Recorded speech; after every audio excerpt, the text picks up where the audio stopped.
제 강론항에 들어가기 전에 또 저를 따라해 주셨으면 고맙겠습니다. 성경은 하늘의 책이다. 성경을 가까이 하면 세상에 멀어지고 성경을 멀리하면 세상에 가까워진다. 오늘도 주님 안에서 여러분과 함께 은혜의 말씀을 나누려고 하는 것은 아까 봉독해 올린 하나님의 말씀인 킹제임스 성경 사무엘상 21장 1절에서 15절로서 하나님의 마음에 맞는 사람 다윗왕 11번째로서 망명길에 오른 다윗이라는 제목으로 이 시간 은혜를 나누려고 합니다. 이 세상에 살고 있는 모든 사람은요, 어느 누구나 할 것 없이 한 걸음 간격으로 죽음에 직면하고 있다고 할 수 있겠습니다. 그러나 우리가 그 한 걸음을 언제 어디에서 뛰어넘어야 하는지에 대해서는 아무도 알지 못한다는 것입니다. 죽음은 또한 우리가 취하는 인생의 마지막 걸음인데 그것은 인간의 모든 것에 종지부를 찍는 것입니다. 사무엘상 20장 3절 마지막 부분에요, 다윗이 말하기를 내가 죽음과 한 걸음밖에 떨어져 있지 않도다 말했습니다. 다윗의 이 말은 우리가 우리의 운명을 잘못 판단할 수 있다는 사실을 가르쳐 줍니다. 인간은 자신의 죽음이 언제 닥쳐올지 모르기 때문에 새가 그물에 걸리듯이 졸지에 죽음을 당할 수가 있다는 것입니다. 그렇죠? 우리가 옆에서 많이 보잖아요.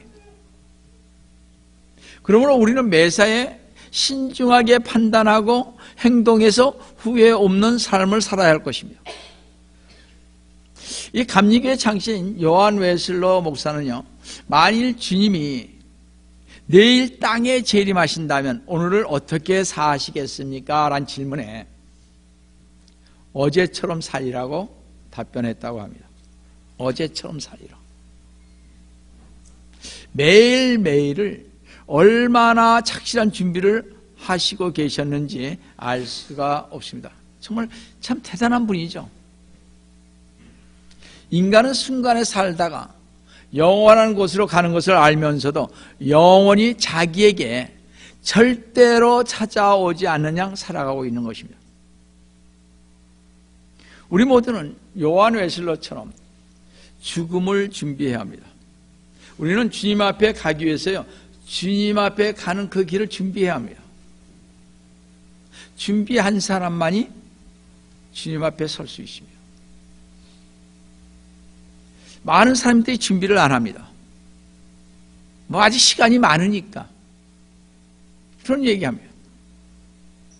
언제 우리가 가게 될지 요즘 세상에는 알 수가 없습니다. 그렇잖아요.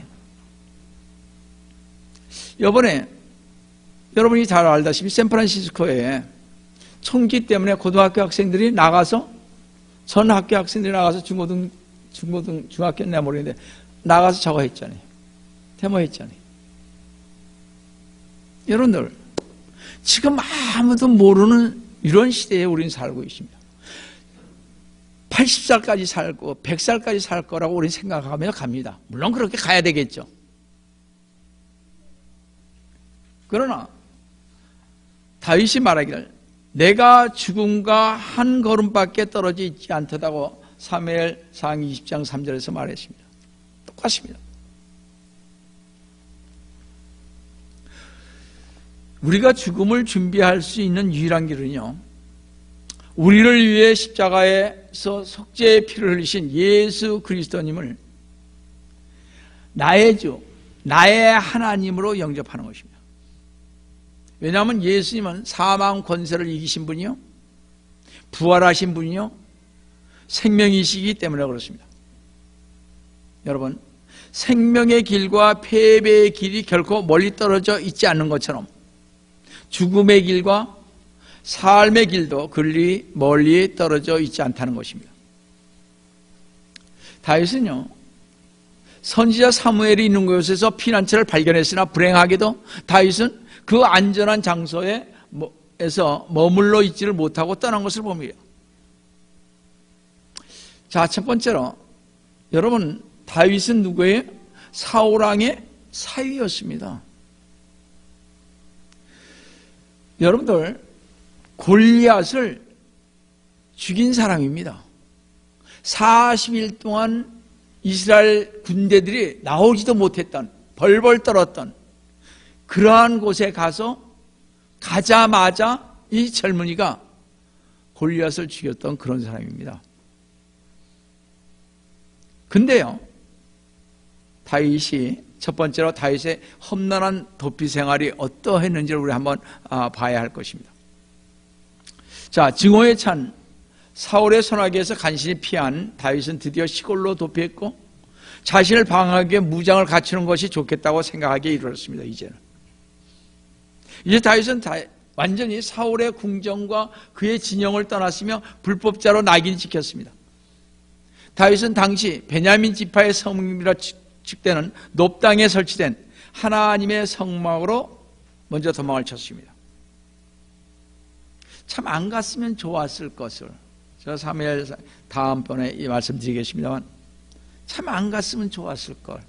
열 갔기 때문에 다 죽지 않습니까? 사무엘상 21장 1절에서 3절을 보시겠습니다. 다윗이 노브로 가서 제사장 아히멜렉에게 이르니 아히멜렉이 다윗을 만나는 것을 무서워하며 그에게 말하기를 어찌하여 네가 혼자며 너와 함께한 자가 아무도 없느냐 하더라. 2절에 다윗이 제사장의 아히멜렉에게 말하기를 왕이 내게 한 임무를 명하셨으며 내게 말하기를 내가 너를 보내는 일과 내가 네가 명한 일을 아무도 알지 못하게 하라 하시기에 내가 내 신하들을 이러이러한 곳에 지정하였나이다. 거짓말한 거죠. 그러므로 이제 당신의 수중에 무엇이 있나이까? 빵 5덩이와 있는 것을 전부 내 손에 주소서라고 말했습니다. 이제 다윗은요, 제사장 아히멜렉의 도움을 요청했습니다. 선지자 사무엘도 그를 지켜주지 못했고 왕자인 요나단도 자신을 보여줄 수 없으므로 다윗은 그들 다음으로 제사장 아히멜렉을 의지키 위하여 갔습니다. 유랑자의 신세가 된 다윗은요, 하나님의 영광을 받고 있는 사람답지 않은 모습을 나타내기 시작을 했습니다. 우리도 아마 그렇게 될 수 있습니다. 어려움이 닥치면 그렇게 될 수 있습니다. 지금 다윗은요, 극심한 긴장 상태와 압박감에 죽음을 가까이 느낄 정도가 되었습니다. 그래서 절실한 친구 요단에게 갔던 것이고, 사무엘상 20장 3절에서요, 다윗은 이렇게 요나단에게 말했습니다. 맨 처음에 아히멜렉에게 갔죠. 그죠? 그 다음에 요나단에 또 갔습니다. 다윗이 더욱 맹세하여 말하기를 내 아버지는 내가 내 눈에 은총을 받은 줄을 확실히 알고 말씀하시기를 요나단이 이 일을 알지 못하게 하라. 그가 근심할까 하노라 하였느니라. 그러나 진실로 주께서 살아계시며 내 혼이 살아있거니와 내가 죽음과 한 걸음밖에 떨어지지 않도다 하더라. 확실히 다윗의 믿음은요, 흔들리기 시작하는 것을 보게 됩니다. 다윗이 이스라엘의 왕이 되리라는 하나님의 약속만큼 확실한 언약이 없을 것인데도 불구하고 다윗은 자기가 처한 세상의 험한 풍파로 인하여 하나님의 약속까지도 잊고 있었던 것입니다. 다윗은 과거에 하나님으로부터 받은 영광과 축복을 완전히 잊어버리지는 않았지만 이제 의심이 마음속으로 파고들기를 시작을 했습니다. 적어도 잠시 동안이나마 그의 견실한 믿음이 붕괴되기를 시작을 했습니다. 일단 의심이 자리 잡기 시작한 사람에게는요, 다른 죄에서 빠르게 그의 뒤를 따르게 마련인 것을 우리는 알 수 있습니다. 이런 이유 때문에 하나님께서는요, 에베소서 6장 16절에서 우리를 향하여 이렇게 말씀하고 계십니다. 모든 것 위에 믿음의 방패를 가짐으로써 능히 너희가 악한 자의 모든 불붙은 화살을 끌 수 있습니다. 사탄은요, 우리가 전혀 예기치 못한 방향에서 우리를 향해 불화살을 날린다는 것입니다. 그래서 오직 믿음의 방패만이 우리를 이 악한 사탄의 불화살을 막을 수가 있다는 것입니다.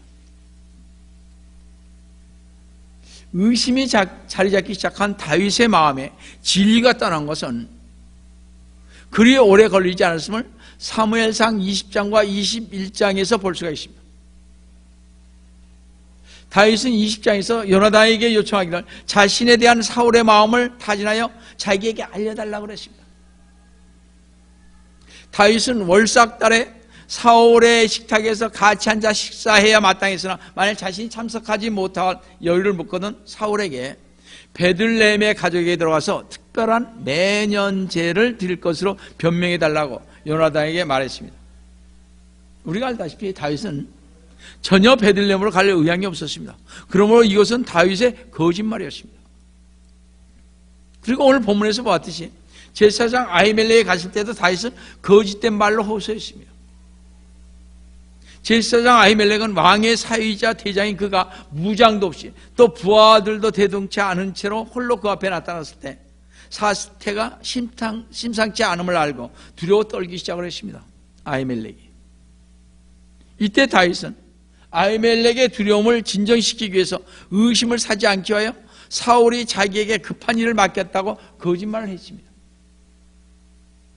그리고 자기의 종자들을 여차여차한 곳으로 보냈으며 사울왕이 비밀로 일처리를 하라고 했기 때문에 비록 제사장에게라도 말을 하지 못하겠다고 말했습니다. 이것은 모두 거짓말이었습니다. 다윗이 얼마나 두렵고 떨렸으면 그랬겠습니까? 지금 도망다녀야 합니다. 나중에 알다시피 방방곡곡에 방문이 붙여서 그는 잡으면 포상을 할 그런 것들이 다 붙은 그런 시대가 옵니다. 좀 있으면. 지금 다윗은요, 왕자로서, 왕자죠. 왜냐하면 자기 아내가 뭐예요? 사울왕의 딸이잖아요. 사위잖아요. 어떻게 됐든. 왕의 사위 아니에요. 그리고 다음에 사울의 뒤를 이어 왕이 될 요나단과 친구잖아요. 나라를 구한 사람이잖아요. 하나님께서 그에게 기름을 부어줬잖아요. 그런데도 도망다니게 되니까 이렇게 근심과 걱정해서 거짓말을 하게 되더라, 이런 얘기입니다. 다윗의 거짓말을 증거하는 만큼이요, 사울에 대한 그의 두려움도 증거한 것을 사무엘상 21장 10절에서 볼 수 있습니다. 다윗이 사울을 두려워하여 그날에 일어나 도망하여 가드왕 아키스에게로 갔는데, 성도 여러분 참 이상하죠. 하필이면 엊그제까지 싸웠던 블레셋, 즉 필리스티아로 도망가다니 말입니다. 그런데 또 하나 이상한 것은요, 다윗이 죽였던 골리앗은 누구예요? 가드왕의 신하였습니다. 그러나 지금 다윗은 이 원수의 궁정의 보호를 받고자 찾아왔다는 것입니다. 참 이상하죠. 그때 다윗은 아키스의 신하들이 자신을 대적하여 말하는 것을 들었을 때 자신이 죽을까 봐 몹시 떨었다고 사무엘상 21장 12절에서 이렇게 말하고 있습니다. 다윗이 이 말들을 그의 마음에 두고 가드왕 아키스를 몹시 무서워하여, 지금 다윗은 적군에 거하고 있으므로 심히 다윗이 두려워한 것은 사실 이상한 일은 아닐 것입니다. 우리도 아마 그렇게 됐을 거예요. 우리가 꼭 알아야 할 사실은요, 두려움은 언제나 우리의 믿음을 약화시킬 뿐만 아니라 원수가 된다는 것입니다. 두려움은요, 참 우리의 믿음을 약하게 만듭니다. 여러분들 어려움이 한번 보세요. 어려움이 있을 때 참 약하게 만듭니다. 제가 우리 애들이 고등학교, 중학교 때인가요? 고등학교 다닐 거예요. 사실 참 어려웠습니다. 이 교회 하면서 엄청 어려웠습니다. 뭐 받지도 못했으니까. 근데 우리 애들이 옷이 없었어요. 나는 아직도 지금도 좀 미안해요. 옷이, 우린 빚을 갚아야 됐으니까 제가 좀 뭘 좀 하려고 했는데 그게 제대로 안 돼가지고요, 그 빚을 갚기 시작을 했습니다. 그러니까 먹고 살 수가 없을 정도였습니다. 우리 애들이 옷이 없었어요. 그 겉옷이 여기가 이렇게 찢어졌습니다. 이런 데도 찢어지고. 하이스쿨 때 그렇게 하면서 다녔어요. 지금도 제가 생각이 나요. 근데 불만이 없었어요. 얘네들이 안 했겠죠, 저한테. 그러니까 참 힘들었던 때였습니다. 제가 전에 그러잖아요. 쌀이 없었다고.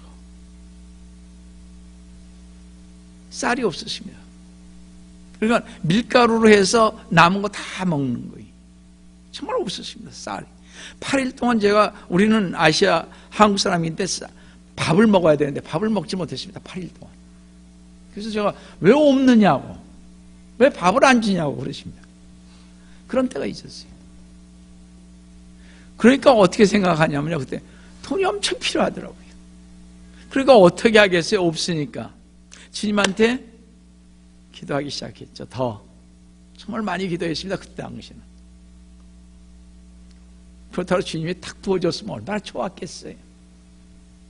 지금까지도 여기까지 오는 동안에도 그렇게까지는 안 하지만 요즘같이 제가 부자가 된 적은 없는 것 같습니다. 진짜로. 여러분들 참 그때는요, 돈이 그렇게 필요한지. 제가 말씀드렸나요? 세프에 가서 뭘 사야 되는데 돈이 있습니까? 이불을 얼마를 가져갔던 걸로 내가 기억하는데요. 근데 1센트인가 2센트인가 아마 부족했던 것 같아요. 계산하다 보니까. 뭐 있나? 그래서 갔다 와서 주겠다고 제 처가 얘기를 했더니 뭐라고 그러는지 아세요?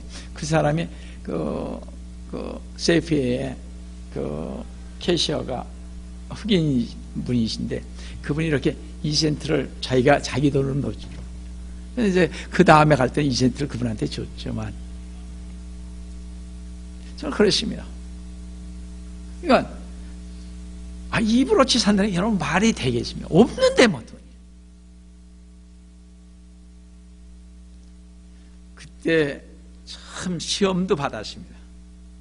내가 이 목회를 하는데 이렇게 열심히 정말 기도하고 매달리며 가는데 왜 안 주실까? 그랬습니다. 지금 내가 우리 애들 어떻게 길러야 하나? 그렇잖아요. 그래도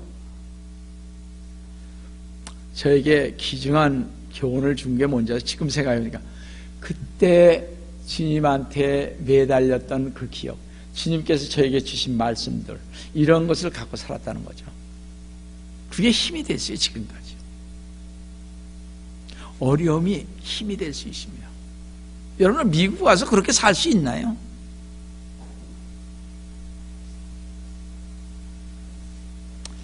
하나님께서 다윗에게도 이 시험들을 허락하신 이유는요, 매우 귀중한 교훈을 다윗에게 가리키고자 하는 목적이 있었기 때문에 그렇습니다.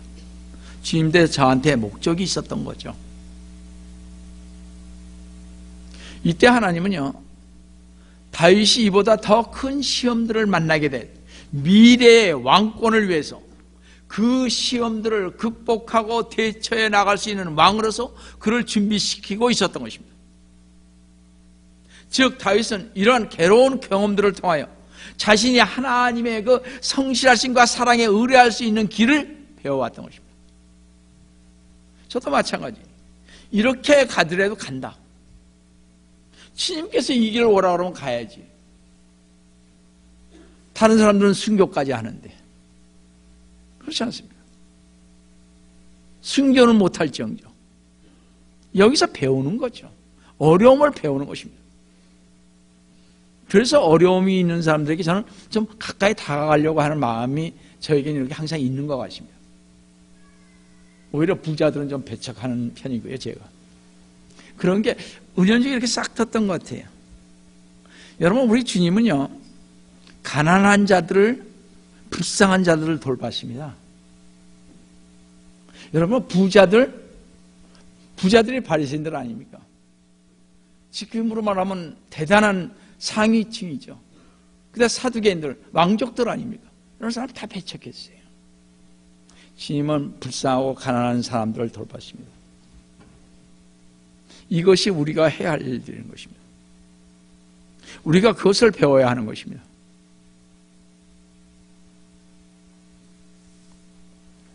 여러분들, 인생 살아가는 데 있어서 경험이 필요합니다. 힘들 때 있습니다. 울을 때 있습니다. 여러분, 남자들이 우는 거는요, 참 값어치 있습니다. 그렇죠? 여자분들이 우는 건 난 잘 모르겠어요. 근데 남자들이 우는 것은 웬만해서 울지 않습니다. 이 값이 있습니다. 진짜. 진주 같은 눈물이죠. 아니? 남자의 울음은요, 참 귀한 것입니다. 웬만해서 울지 않습니다. 이런 것은 하나님의 길을 여기서 우리는 배워가야 할 것입니다. 어려움이 있을 때마다. 여러분, 우리 역시 말이죠. 우리 주변에 일어나는 가정의 일, 가게의 일, 자손들의 일, 이런 좋지 않은 영향으로 인해 우리에게 역사하시는 하나님의 동기를 의심하기 시작할 때가 있습니다. 그때 두려움이 우리의 삶에 파고 들어오는 것을 허용하는 셈이 될 수가 있습니다. 여러분들, 자녀들의 어려움, 이렇게 몸에 병이 났다든지 질병, 이런 것들, 또 여러분들의 가정의 서로 간의 갈등의 어려움, 이때요, 두려움이 오기 시작을 하는 것입니다. 그걸 이기셔야 됩니다. 그걸 이기시고 나갔을 때 주님께서 역사하실 것입니다. 반드시 주님께서는요, 반드시 뜻이 있습니다. 저는 그런 경험을 많이 했기 때문에 여러분들에게 말씀드릴 수가 있습니다. 제가 교회가 그거 부자가 됐다면 그런 얘기 못했을 것 같아요. 이길 수 있습니다. 얼마든지 저는 이길 수 있다고 봅니다.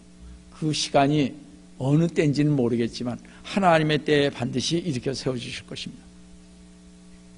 하나님의 말씀은요, 우리에게 로마서 8장 28절에서 우리가 알거니와 하나님을 사랑하는 자들, 곧 그분의 목적에 따라 부르심을 받은 자들에게는 모든 일이 합력하여 선을 이루라고 보증하고 계신데,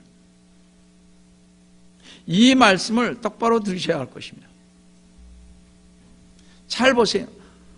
우리는 하나님의 목적을 따라서 부름을 받은 사람들입니다.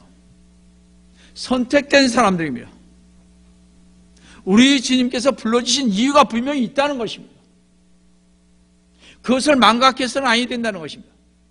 근데 우리는 항상요, 이 말씀을 줄줄 외우고만 있지만 이 말씀을 그대로 받아들일 준비가 되어 있지 않다는 것입니다. 안 받아들여요. 말은 합니다. 이런 어려움이 있어도 우리에게 합력하여 선을 이루시는 주님을 믿어야 할 텐데 믿지 않습니다. 그러니까 엉뚱한 것을 하는 거죠.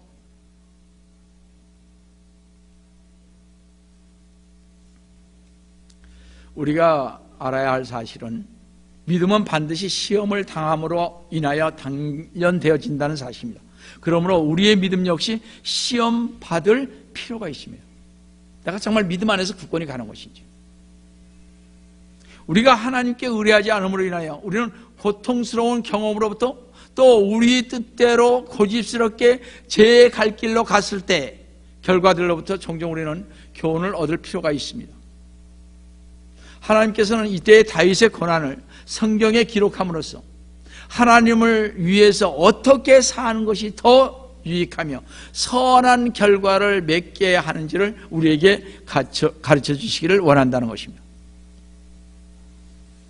두 번째로 다윗은요, 자기 조국을 버리고 망명길을 갑니다.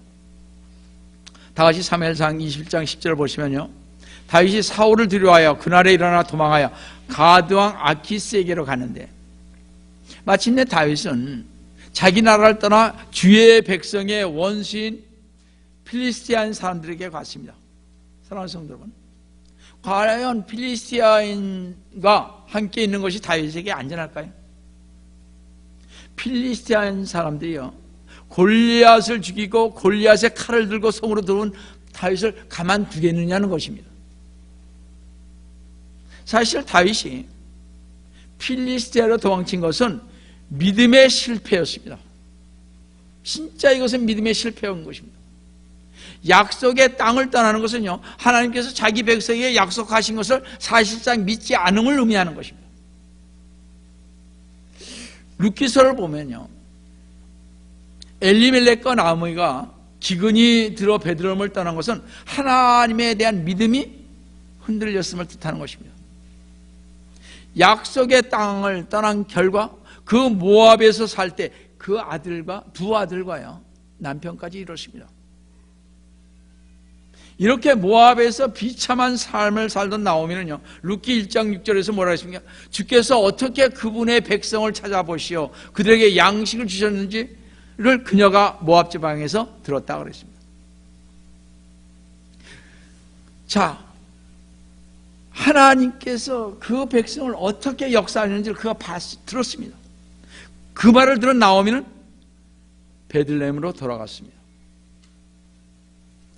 시편 137편 4절에서 보던 우리가 타국 땅에서 어찌 주의 노래를 부르리요, 하나님의 약속의 땅 이스라엘을 버리고 다른 나라로 간다는 것은 저주로 간주되었습니다. 그 당시. 다시 말씀드려서 땅을 소유하고 그 이스라엘 땅에 머문다는 것은 언약적인 축복과 장래에 대한 보장이 있는 것입니다. 왜 그런지 아세요? 그것은 하나님의 땅, 다시 말씀드려서 하나님의 보호자가 있는 지역이었기 때문에 그렇습니다. 그 땅을 떠나는 것은 결코 하나님에 대한 신앙의 행위가 될 수 없는 것입니다. 그들이 국경을 넘어갈 때 그들은 하나님의 뜻과 약속을 저버린 것이 되는 것입니다. 이 서글픈 사건에서 우리가 배울 수 있는 것은요, 우리가 어려움이 있고 고달픔이 있고 어찌할 수 없는 상황이 올 때 그것을 피하라는 것은요, 당분간은 현재의 상황을 좋게 할 수 있는 것 같이 보이지만 장래에 손해를 가져올 것이 틀림없다는 것입니다. 지금은요, 오케이, 내가 가서 돈 벌어야지, 많은 걸 해야지. 그러나 그것이 결코 이익이 될 수 없다는 것입니다. 믿음의 조상 아브라함, 이삭, 야곱, 그리고 삽비라와 아나니아 모두가 그리하였던 것을 봤습니다. 여러분, 아브라함이 떠나고 이삭도 그렇게 되고 이 야곱의 자손도 다 가고 약속의 땅을 떠나서는 아니 되는 것입니다. 참 어려움이 있습니다. 다윗은요, 하나님의 뜻을 묻지 않고 자기 생각과 의지대로 갔던 것 같습니다.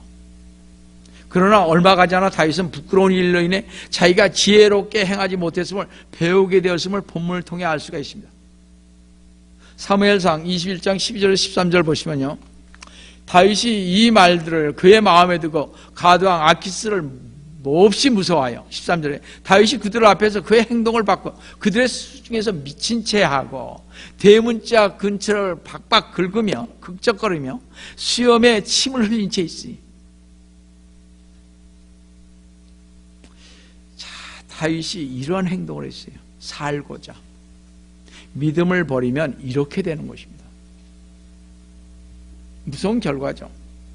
이제 다윗이 하나님과의 관계가 잘못되자 자기를 아는 사람이 다 의심스러워하는 일을 하고 있는 것을 보게 됩니다. 어떻게 그가 이런 미친 짓을 하느냐, 이런. 사람은 살기 위해서는요, 별짓을 다 하는 것을 여기에서 볼 수 있습니다. 그렇죠? 저는 이 말씀을 보면서 어떻게 이렇게 비참해질 수가 있을까? 적어도 한 나라의 왕이 될 사람이 침을 질질 흘리면서 미친 채 하는 모습을 보게 되었으니 말입니다. 하나님의 마음에 합한 사람, 장차 이 나라의 왕이 될 사람이 미친 채 하다니 말도 되지 않는 것을 우리는 보게 됩니다. 그렇잖아요. 그런데 입장을 바꾸어 생각해 볼 때 지금 다윗의 마음은 얼마나 괴로울까 하는 것입니다. 그렇죠? 미친 채 하고 지금 있으니 침을 질질 흘리면서, 미친 사람 아니에요. 지금 그렇게 하고 있단 말이에요. 이 적국에 가서 그것도 아마 상당히 괴로웠을 것입니다. 내가 어쩌다 이 지경이 되었지? 아마 다 미친 체 하면서도 다윗은 실로 마음이 괴로웠을 것입니다. 그 뒤에 다윗은 아둘람으로 도망갔습니다.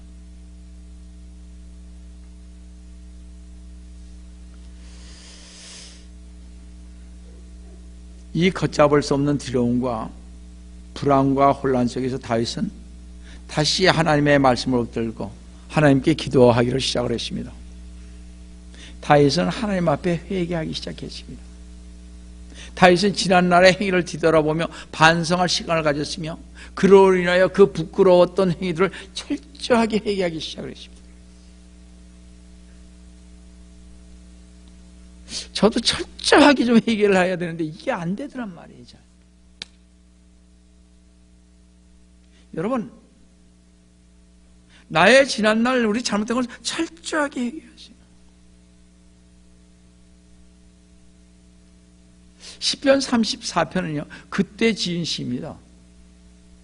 다같이 시편 34편을 보시겠는요, 시편 34편 서두의 제목을 보시면 다윗의 시, 그가 아비멜렉 앞에서 자기의 행동을 바꿨을 때 자기를 쫓아내자 다윗이 그것을 떠나서 그렇습니다.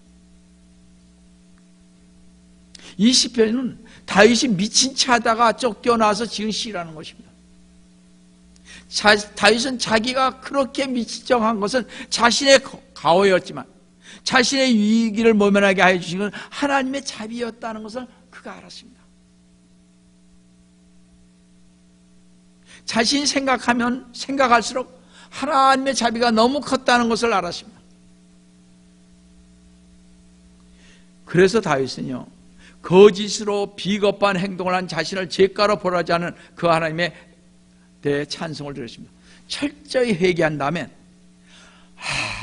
하나님께서 그래도 나를 죽이지 않고 살려주셨구나. 죽일 수 있었습니다. 그 당시에 충분히 죽이죠. 그 왕이 안 죽이겠습니까? 얼마든지 죽일 수 있는 찬스가 있었습니다. 가드왕, 정말 아키스, 골리앗을 죽여서 자기네가 패망했는데 가만 놔두겠어요? 미친 척해도 죽이죠. 그건. 그러나 하나님은 살리셨다는 것입니다. 그렇게 비겁한 죄를 한 죄가로 벌하지는 않았습니다. 그래도 왜냐? 왠지 아세요? 철저하게 회개했기 때문에 그렇습니다. 여러분들, 어떤 분의, 저는 그 사람은 반드시 지옥 갔을 것이다, 마약도 하고 그랬으니까, 유명한 가수죠. 뭐 죽었으니까 당연히 가야죠. 근데요, 그가 죽기 전에 우리는 몰랐던 사실이죠. 죽기 전에 철저하게 회개했다는 거예요. 그래서 결론 죽었지만은 자살한 건 아니었어요. 저는 뭐 저런 여자가 천국에 갈 수 있나? 근데 갔단 말이에요. 철저하게 회개했다는 거죠. 그 사이에 엄청나게 회개했다는 거죠. 울부짖으면서. 여러분들, 그 다음에 우리가 해야 될 것이 뭐예요? 찬송을 드렸다고 그랬습니다. 철저하게 회개한 다음에 주님의 그 자비에 감사해서 나 같은 죄인을 그래도 살려줘서, 우리 시편 34편 1절에서 3절 한번 보겠습니다. 내가 항상 주를 송축하리라. 그를 찬양함이 계속해서 내 입에 있으리라. 내 혼이 주를 자랑하리니 겸손한 자가 듣고 기뻐하리라. 3절에 오 나와 함께 주를 찬미하라. 우리 함께 그의 이름을 드높이라. 다윗은 이제 하나님을 변함없이 찬양하고 여호와 하나님을 자랑하고 여호와의 이름을 드높이겠다고 다짐을 하고 있습니다. 이제 더 이상 그렇게 하지 않겠다는 거죠. 얼마나 하나님의 은혜가 삼으셨으면 이렇게 고백할 수가 있겠습니까? 이것은요, 회개한 사람만이 나올 수 있는 기도요 찬송인 것입니다. 회개 안 하면 이런 게 나오질 않습니다. 우리 회개해서 보면 알잖아요. 회개하고 나면 막 가슴이 그렇게 좋을 수가 없잖아요. 큰 눈물을 흘리면서 주님 감사합니다 기도하잖아요. 찬송하잖아요. 찬송이 나오잖아요. 회개를 해보면 이 말씀을 알 수 있습니다. 내가 다시는 주님 앞에 이런 것을 하지 아니하리라. 나는 주님만을 높이리라. 야, 그러죠? 그랬으니까 제가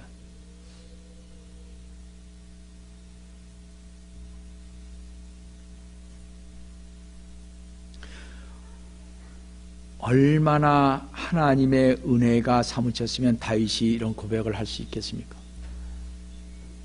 너무도 깊은 하나님의 은혜 때문에 자신의 기도를 들으시고 구해주신 은혜를 생각하면서 다윗은 하나님의 관계 속에서 깊은 기도 속에서 놀라운 고백을 하고 있음을 시편 34편 4절 6절에서 볼 수가 있습니다. 잘 보세요. 내가 주를 찾았더니, 내가 주를 찾았다는 거죠. 나의 잘못을 회개하면서 주를 찾는 거죠. 이제 그가 나를 들으시고 내 모든 두려움에서 나를 건지셨도다. 5절에 그들이 주를 바라보고 광채가 났으니 그들의 얼굴에 수치를 당하지 아니하였도다. 6절에 이 불쌍한 사람이 부르짖었더니, 얼마나 부르짖었으면 이 불쌍한 사람이 부르짖었더니 주께서 들으시고 그를 그의 모든 고난에서 구원하셨도다. 할렐루야. 다윗은 그 비참했던 자리에서 다시 일어선 것을 볼 수 있습니다. 그렇다고 해서 이 사람이 지금 도망 안 다니냐? 다니고 있습니다. 여러분들, 그런 가운데서 지금 이게 나오는 거예요. 그냥 나오는 게 아니단 말이에요. 다윗은 그 비참했던 자리에서 다시 일어선 것을 볼 수 있습니다. 그뿐만 아니라 다윗은 타락한 사람에게 임하시는 하나님의 놀라운 은혜와 사랑을 알았습니다. 우리 타락했죠? 돌아오세요. 회개하시면 됩니다. 성도 여러분, 이 이민 생활에서, 이 미국 생활에서 어떤 어려움이 있고 고난이 닥쳐오고 힘이 들고 지쳤지만 다시 이 비참한 자리에서 일어나셔서 다윗이 하나님을 찬양하고 하나님을 자랑하고 하나님의 이름을 드높인 것처럼 우리도 하나님을 찬양하고 자랑하고 이름을 더 높이셔서 하나님의 놀라운 구원의 은혜와 사랑을 맛보시는 우리 성도님 되시기를 속히 오리라 하신 주 예수 그리스도님의 이름으로 축원드립니다. 다시 기도하겠습니다. 사랑의 하나님 아버지, 주님의 은혜를 진심으로 감사드립니다. 우리 주님, 그가, 이 다윗이 사울왕을 피해서 그 도망쳤을 때 얼마나 비참했었겠습니까? 모든 사람의 칭송을 받고 있었던 그가 하루아침에 변화되십니다. 하루아침에 주님, 도망자의 신세가 되십니다. 주님, 그러나 그가 회개했습니다. 정말 주님의 은혜에 정말 자신의 그 잘못된 것을 절실히 회개를 했습니다. 그리고 그는 주님을 찾았습니다. 주님, 우리도 주님 철저히 회개해서 정말 주님을 다시 찾고 주님께서 주시는 그 은혜 가운데 살아갈 수 있는 저희가 될 수 있도록 저희도 도와주시기를 원합니다. 오늘도 주님께서 저희와 함께 해주심을 감사하며 주 예수님 받들어 간절히 기도드립니다. 아멘.